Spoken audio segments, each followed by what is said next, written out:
Psoriasis হচ্ছে আমাদের একটা স্কিনের সমস্যা, যেটা আপনি ইন্ট্রোডাকশনে বললেন। এটা বেসিক্যালি দেখা যায়, যার ক্লিনিক্যাল ফিচার খুবই ক্লিয়ার আছে, যে আমাদের স্কিনের উপর একটা একটা মাছের আঁচের মতন একটা লেয়ার তৈরি হয়।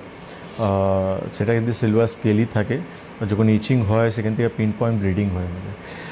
বেসিক্যালি কী হয়, যে স্কিনের সেল আছে এখানে খুব র্যাপিডলি আমাদের শরীরে তৈরি হচ্ছে।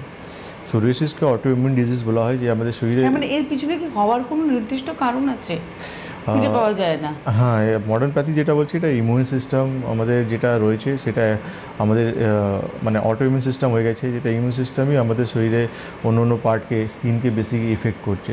সেই জন্য স্কিন যত দিনে তৈরি হওয়া উচিত সেটা না হয়ে সেটা কম টাইমে খুব তাড়াতাড়ি র্যাপিডলি গ্রোথ হচ্ছে। সেই জন্য আমরা দেখি যে স্কিনের পেশেন্ট আছে, তার যখন এই লেয়ারগুলো তৈরি হয়, সে একবার ইচিং করে খুলে মানে রিমুভ করে দিল, কিন্তু আবার চলে আসে, খুব দ্রুত, খুব স্পিডে চলে আসে। আর এটা আমাদের মাথা থেকে পায়ে পর্যন্ত যে কোনো জায়গায় হতে পারে আমাদের সোরিয়াসিসটা। আর সোরিয়াসিস এমন একটা রোগ যেটা কিন্তু কোনো ছোঁয়াছুঁয়ি রোগ নেই। আমি একটা প্রশ্ন